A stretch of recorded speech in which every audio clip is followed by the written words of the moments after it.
جعفر بن ابی طالب رضی اللہ تعالیٰ عنہ، جن کو جعفر طیار بھی کہا جاتا ہے، حضور صلی اللہ علیہ وسلم کے چچا زاد بھائی ہیں، حضرت علی رضی اللہ تعالیٰ عنہ کے حقیقی بھائی ہیں، جعفر بن ابی طالب، جعفر طیار۔ حضور صلی اللہ علیہ وسلم کو کتنی محبت تھی ان سے، میں اور آپ اندازہ نہیں لگا سکتے۔ سب سے پہلے حبشے کی طرف ہجرت کرنے والے حضرت جعفر بن ابی طالب رضی اللہ تعالیٰ عنہ ہیں، جو حبشے کا بادشاہ تھا عیسائی، اس کے سامنے اسلام کی صحیح صورتحال پیش کرنے والے، اسلام کی ترجمانی کرنے والے جعفر بن ابی طالب، جعفر طیار رضی اللہ تعالیٰ عنہ تھے، جنہوں نے ایسی اسپیچ دی اس عیسائی بادشاہ کے سامنے، ایسی تقریر فرمائی کہ بادشاہ اپنے آنسوؤں پہ کنٹرول نہیں کر پایا۔ اس نے تائید کی، فرمایا کہ جو جعفر نے کہا ہے بالکل ایک ایک بات سچ ہے، ایک ایک بات حق ہے۔ عیسیٰ علیہ السلام کے تعلق سے، ان کی والدہ کے تعلق سے سورۃ مریم پڑھ کر کے سنائی تھی۔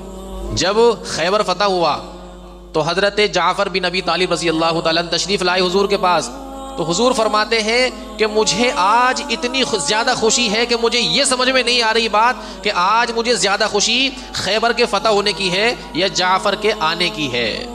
اب آپ اندازہ لگا لی حضور صلی اللہ علیہ وسلم کو کتنے زیادہ محبت تھی، جی کتنی زیادہ ان سے لگاؤ تھا، کتنا زیادہ پیار تھا۔ حضرت جبرائیل علیہ السلام تشریف لائے اور آ کر کے کہا اللہ کے نبی علیہ السلام سے کہ اللہ تعالیٰ نے جعفر کو سلام کہلوایا ہے۔ اب آپ اندازہ لگا سکتے ہیں جس کو اللہ کا سلام آئے اس کا کیا مقام، کیا رتبہ اور کیا بلندی اور اس کا کیا مرتبہ ہوگا۔ اللہ اکبر۔ فرمایا جبرائیل علیہ السلام نے اللہ کے نبی سے کہ جعفر کو سلام بھیجا ہے اللہ نے۔ اللہ کے نبی علیہ السلام حیران ہو گئے کہ جعفر کا ایسا کون سا خاص عمل ہے اور ایسی کیا خاص بات ہے ان کے اندر کہ اللہ نے خود جعفر کو سلام کہلوایا ہے، سلام بھجوایا ہے۔ جعفر کو بلا لیا، وہ کہا اللہ نے تمہیں سلام بھیجا ہے۔ جعفر رضی اللہ تعالیٰ عنہ خوش ہو گئے اور خوشی سے ان کی آنکھوں سے آنسو بہنے لگے اور کہنے لگے اللہ نے مجھے سلام بھیجا، کہ ہاں اللہ نے آپ کو سلام بھیجا ہے۔ اور حضور نے کہا کہ یہ بتا دو تمہارے اندر وہ کیا خاص بات ہے کہ اللہ نے تمہیں سلام بھیجا ہے۔ حضرت جعفر بن ابی طالب رضی اللہ تعالیٰ عنہ نے کہا یا رسول اللہ یہ تو ایک راز تھا میرے اور اللہ کے درمیان، آج تک میں نے کسی کو نہیں بتایا تھا، لیکن چونکہ آج آپ کو حضرت جبرائیل علیہ السلام نے بتا دیا، میرا راز فاش کر دیا، اس لیے میں آپ کو بتا دیتا ہوں۔ میرے اندر چار باتیں ہیں، چار چیزیں ہیں میرے اندر جن کی وجہ سے اللہ نے مجھے سلام بھیجا ہے۔ سلام سب سے پہلی بات کیا ہے؟ فرمایا سب سے پہلی بات یہ ہے کہ میں نے زمانہ جاہلیت کے اندر بھی کبھی بت کے سامنے سجدہ نہیں کیا۔ اسلام کے آنے سے پہلے جس کو زمانہ جاہلیت کہا جاتا ہے، یہ وہ دور ہے، اس دور کے اندر کوئی ایک دوسرے کی ہمدردی نہیں تھی دلوں کے اندر لوگوں کے، عورت کا کوئی مقام کوئی مرتبہ نہیں تھا، بلکہ عورت کو تو پیر کی جوتی سے بھی زیادہ ردی سمجھا جاتا تھا۔ یتیموں کا کوئی پرسان حال نہیں تھا، بیواؤں کا کوئی پرسان حال نہیں تھا، ذرا سی بات پر کئی سو سال تک جنگیں چلا کرتی تھی۔ ایسا جاہلیت کا دور تھا کہ جس کا کوئی ٹھکانہ نہیں۔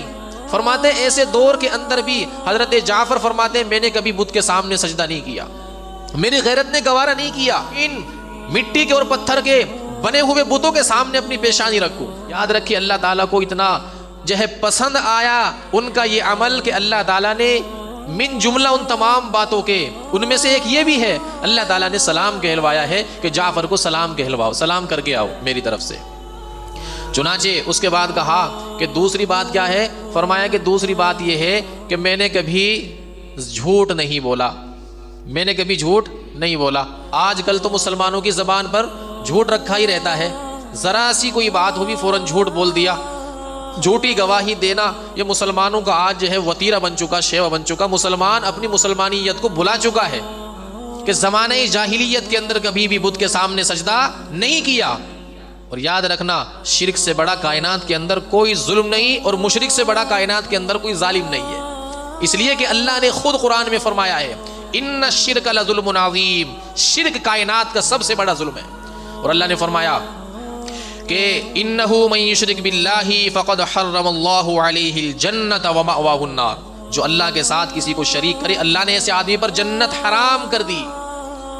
اور یہ فرمایا جو اللہ کے ساتھ کسی کو شریک کرے جنت کے اندر اس کا داخلہ اتنا ہی محال ہے، اتنا ہی زیادہ مشکل ہے جیسا کہ سوئی کے ناک میں اونٹ کا داخل ہونا محال ہے۔ ولا يدخلون الجنة حتى يلج الجمل في سم الخياط. فرمایا جس طریقے سے اونٹ سوئی کے ناک میں داخل نہیں ہو سکتا، سوئی کے سوراخ میں داخل نہیں ہو سکتا، اسی طریقے سے اللہ کی ذات صفات میں شریک کرنے والا جنت کے اندر داخل نہیں ہو سکتا ہے. اس لیے میرے محترم بزرگوں، عزیز دوستو، مولانا اشرف علی تھانوی نور اللہ مرقدہ فرماتے ہیں شرک جو ہے وہ صرف مندروں میں جا کر کے گھنٹی بجانے کا نام نہیں ہے. شرک مندروں میں جا کر گھنٹی بجانے کا نام نہیں ہے، مندروں میں جا کر بتوں کے سامنے سجدہ کرنے کا صرف نام نہیں ہے، بلکہ دین اسلام کے احکامات پر، دین کے احکامات پر ہلکے سے شک و شبے سے بھی انسان دائرہ اسلام سے خارج ہو جاتا ہے. اسی لیے علامہ شامی رحمۃ اللہ علیہ بہت بڑے عالم گزرے ہیں. جب مفتی فتویٰ دیتا ہے تو ان کی کتاب سامنے رکھ کر کے دیکھتا ہے، پہلے فتاوی شامی دیکھ کر کے فتویٰ دیتا ہے. انہوں نے لکھا ہے شامی کے اندر انسان کی زبان سے نہ چاہتے ہوئے بھی کفر اور شرک کی باتیں نکل جاتی ہیں. فرمایا اس لیے ڈیلی روزانہ تجدید ایمان کرنی چاہیے، انسان کو روزانہ اپنے ایمان کو نیا کرنا چاہیے. تجدید ایمان ضروری ہے، اس لیے کہ ہو سکتا ہے دن میں چلتے پھرتے کسی سے ملاقات کے وقت، کسی سے رنجش کے وقت، کسی سے جو ہے لڑائی جھگڑے کے وقت زبان سے کوئی ایسی بات نکل گئی کہ جو کفر اور شرک کے دائرے میں آتی ہے اور نہ چاہتے ہوئے انسان دائرہ اسلام سے نکل گیا. اس لیے ضروری ہے روزانہ کلمہ پڑھو اور لا الہ الا اللہ کا ورد کرو، اپنے ایمان کو تازہ کرو. اللہ کے نبی علیہ الصلوۃ والسلام نے بھی ارشاد فرمایا جددوا ایمانکم، اپنے ایمان کو نیا کرتے رہا کرو، اپنے ایمان کی تجدید کرتے رہا کرو. صحابہ نے پوچھا کیف نجدد ایماننا یا رسول اللہ، اے اللہ کے رسول ہم اپنے ایمان کو کیسے تازہ کریں، کیسے تجدید کریں؟ فرمایا لا الہ الا اللہ کثرت کے ساتھ پڑھا کرو، لا الہ الا اللہ کثرت کے ساتھ پڑھا کرو. رمضان کا مہینہ آ رہا ہے، اس کے اندر بھی زیادہ سے زیادہ ہمیں لا الہ الا اللہ کا ورد کرنا ہے، استغفار کرنی ہے، دعاؤں کا اہتمام کرنا ہے. اور دوسری بات علامہ شامی رحمہ اللہ نے لکھی، ہو سکتا ہے بہت سے لوگوں کو عجیب بھی لگے یہ بات، اس لیے کہ ہو سکتا ہے نہیں سنی تو عجیب بھی لگ سکتی ہے. فرمایا کہ کم سے کم مہینے کے اندر شادی شدہ حضرات جو ہیں ایک مرتبہ اپنے نکاح کو بھی تازہ کر لیا کرو. یہ میری بات نہیں ہے، کوئی آدمی سوچے کہ بھائی یہ نئے فتوے یہاں پر بیٹھ کر کے جھاڑ رہا ہے، میری بات نہیں ہے، بلکہ علامہ شامی رحمۃ اللہ علیہ نے یہ بات لکھی ہے کہ روزانہ تجدید ایمان اور کم سے کم مہینے میں ایک مرتبہ تجدید نکاح بھی کر لیا کرو. اس لیے کہ ہو سکتا ہے کفر و شرک کی بات مرد کی زبان سے تو کم نکلتی ہے، لیکن عورتیں اکثر اس کے اندر ملوث ہو جاتی ہیں. پتہ نہیں عورت کی زبان سے نکل گئی ہو اور نہ چاہتے ہوئے انجانے میں ایمان سے نکل گئی. جب ایمان سے نکل گئی تو نکاح جو تھا وہ بھی ختم ہو گیا. اس لیے علامہ شامی رحمۃ اللہ نے لکھا ہے کہ کم سے کم مہینے میں ایک مرتبہ تجدید نکاح بھی کر لیا کرو. میرا محترم بزرگوں، عزیز دوستو، جیسا کہ میں نے عرض کیا حضرت جعفر بن ابی طالب رضی اللہ تعالیٰ عنہ کہ ان کو اللہ کا سلام آیا، اللہ نے سلام بھیجا. اللہ کے رسول صلی اللہ علیہ وسلم نے ان سے پوچھا کہ بھائی تمہارے کیا اعمال ہیں؟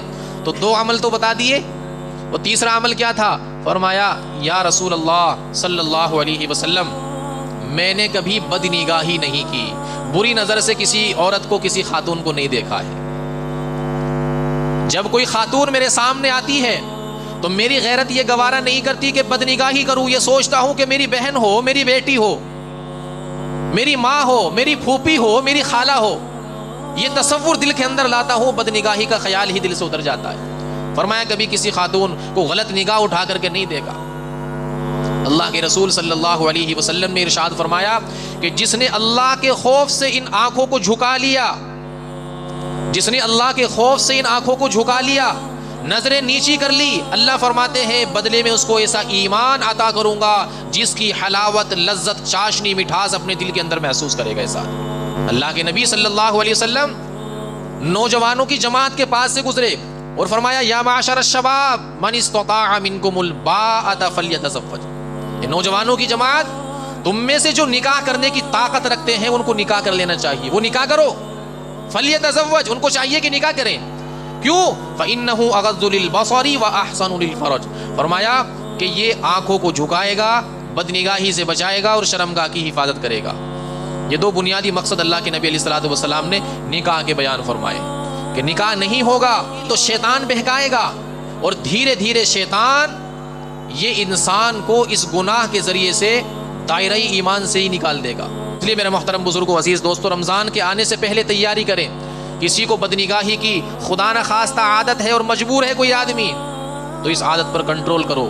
کوئی جھوٹ بولنے کا عادی ہے، اس عادت پر لگام لگاؤ، کنٹرول کرو۔ جھوٹ بولنے کا کوئی عادی ہے تو جھوٹ بولنے سے پرہیز کرے، اس لیے کہ اللہ کے نبی صلی اللہ علیہ وسلم نے ارشاد فرمایا من لم يدع قول الزور والعمل به فليس لله حاجة في ان يدع طعامه وشرابه، کہ جو آدمی روزہ رکھ کر کے جھوٹ نہیں چھوڑتا، بری بات سے اجتناب نہیں کرتا، اللہ تعالیٰ کو اس کے بھوکا پیاسا رہنے کی کوئی حاجت، کوئی ضرورت نہیں ہے۔ تو فرماتے جو آدمی زبان سے جھوٹ بولتا ہے، یہ فرشتے اس کی بدبو کی وجہ سے میلوں دور بھاگ جاتے ہیں اس سے۔ یہ جو فرشتے یہاں پر متعین ہیں، کوئی آدمی جھوٹ بولتا ہے، یہ فرشتے اس سے میلوں دور بھاگ جاتے ہیں۔ جھوٹ کی وجہ سے ایسی بدبو پھیلتی ہے، ایسی بدبو پیدا ہوتی ہے، لیکن چونکہ ہمیں یہ محسوس نہیں دیتی، اس لیے کہ ہماری حس اس قابل نہیں ہے، ہماری حس اس قابل نہیں ہے، اس لیے ہمیں یہ محسوس نہیں دیتی۔ بعض بزرگوں کے بارے میں جیسے امام اعظم ابو حنیفہ رحمۃ اللہ علیہ کے متعلق ہے، ان کو جو ہے گناہوں کے اثرات نظر آ جایا کرتے تھے۔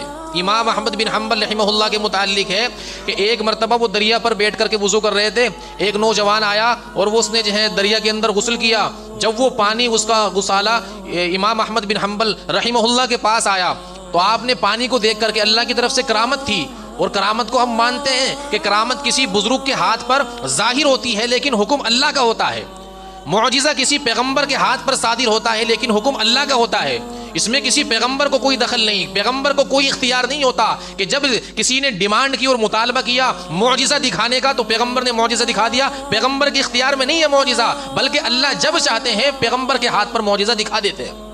اسی طریقے سے کرامت ہے، کرامت کا معاملہ اللہ جب چاہتے ہیں کسی ولی کے ہاتھ پر کوئی کرامت صادر فرما دیتے ہیں، ولی کے ہاتھ میں نہیں ہے کرامت، یہ اللہ کی طرف سے، اللہ کا اختیار، اللہ کا فعل ہے۔ چنانچہ امام احمد بن حنبل رحمہ اللہ نے وہ جب غسالہ دیکھا تو اس شخص سے کہا کہ بیٹا توبہ کرو، اس لیے کہ تم بدکاری کر کے آ کر کے دریا کے اندر غسل کر رہے ہو۔ پہچان گئے اللہ کی طرف سے نور فراست اور جو ہے نور ایمان مومن کو عطا کیا جاتا ہے، تو فرمایا کہ بدکاری سے توبہ کرو۔ تو بہرحال میں یہ عرض کر رہا تھا کہ حضرت جعفر بن ابی طالب رضی اللہ تعالیٰ عنہ، اللہ نے سلام بھیجوایا، ان کو سلام کہلوایا، تو اللہ کے رسول صلی اللہ علیہ وسلم نے ان سے پوچھا تو 3 باتیں انہوں نے بتائی، آخری بات رہ گئی۔ آخری بات یہ تھی کہ جی میں نے زندگی میں کبھی بھی شراب کو منہ نہیں لگایا، زمانہ جاہلیت کے اندر بھی شراب کو منہ نہیں لگایا، حالانکہ زمانہ جاہلیت کے اندر شراب جو ہے وہ انسانوں کی گھٹی کے اندر پڑی ہوئی تھی۔ دسترخوان جب لگتا تھا تو دسترخوان پر سب سے نمایاں چیز اگر کوئی نظر آتی تھی تو شراب کا جام تھا۔ جس دسترخوان پر شراب نہیں ہوتی تھی اس کو جو ہے عیب کی نگاہ سے دیکھا جاتا تھا، فخر سے نہیں دیکھا جاتا تھا، بلکہ شراب کو دسترخوان کی زینت تصور کیا جاتا تھا۔ اور اسی طریقے سے شعر و شاعری ہوتی تھی، تو جس شعر کے اندر شراب کا ذکر نہیں ہوتا تھا تو اس کو کہا جاتا کہ خشک شاعری ہے اس کی۔ تو آپ یہ سوچیں کہ شراب کس قدر ان کی گھٹی کے اندر پڑی ہوئی تھی زمانہ جاہلیت کے اندر۔ فرماتے ہیں حضرت جعفر بن ابی طالب کہ میں نے زمانہ جاہلیت کے اندر شراب کو منہ نہیں لگایا، اس لیے اللہ تعالیٰ نے حضرت جعفر بن ابی طالب کو سلام کہلوایا، اللہ کا سلام آیا۔ کس کا سلام آیا بھائی؟ اللہ کا سلام آیا، اللہ نے جعفر بن ابی، اور اللہ تعالیٰ نے کیسا قبول فرمایا؟ اللہ کے رسول صلی اللہ علیہ وسلم نے جب اسلام کی دعوت شروع کی اور اسلام کے خط شروع کیے اور دعوت شروع کی خطوط کے ذریعے سے دنیا کے بادشاہوں کے نام، تو اپنے ایک صحابی کو بھیجا حضرت حارث بن عمیر ازدی رضی اللہ تعالیٰ عنہ کو، تو ان کو جو ہے راستے میں ہی شہید کر دیا بڑی بے دردی کے ساتھ۔ حضور صلی اللہ علیہ وسلم نے کہا انتقام لیا جائے گا۔ 3000 کا لشکر تیار کیا اللہ کے نبی نے، حضرت زید بن حارثہ کو امیر لشکر بنایا اور کہا کہ جب یہ شہید ہو جائے، جعفر بن ابی طالب شہید رہیں گے لشکر کے، یہ شہید ہو جائے عبداللہ بن رواحہ ان کے امیر رہیں گے، اور اگر وہ شہید ہو جائے تو پھر تم مسلمان جس کو چاہو امیر بنا لینا۔ لکھا ہے کہ جب یہ لشکر روانہ ہوا، اللہ کے نبی علیہ الصلوۃ والسلام خود اس کو روانہ کرنے کے لیے، الوداع کہنے کے لیے، رخصت کرنے کے لیے خود تشریف لائے اس لشکر کو۔ چنانچہ یہ پہنچے، جو حضرت زید بن حارثہ رضی اللہ تعالیٰ عنہ نے بڑی بہادری کا مظاہرہ کیا اور جام شہادت نوش کیا۔ اس کے بعد جھنڈا اٹھا لیا جعفر بن ابی طالب نے، ایک ہاتھ، ایک بازو شہید ہوا، دوسرے ہاتھ میں جھنڈا لے لیا، دوسرا بازو شہید ہوا، دونوں بازوؤں سے پکڑ لیا اور زبان سے اور منہ سے جھنڈے کو اٹھا لیا، گرنے نہیں دیا۔ پھر جو ہے ان کو بڑی بے دردی کے ساتھ شہید کر دیا گیا۔ عبداللہ بن رواحہ نے جھنڈا اٹھا لیا، ان کو بھی شہید کر دیا گیا۔ حضرت خالد بن ولید رضی اللہ تعالیٰ نے جھنڈا اٹھا لیا۔ اللہ کے رسول صلی اللہ علیہ وسلم مدینے کے اندر بیٹھ کر کے سارا جنگ کے حالات اور نقشہ بیان فرما رہے تھے کہ اب اللہ کی تلوار نے جھنڈا اٹھا لیا اور اللہ کے فضل و کرم سے فتح ہوگی۔ چنانچہ فتح ہوئی ہے۔ اس کے بعد حضرت جعفر بن ابی طالب کو دیکھا گیا تو بدن کے اوپر، جسم کے اوپر 90 زخم تھے، ان کے 90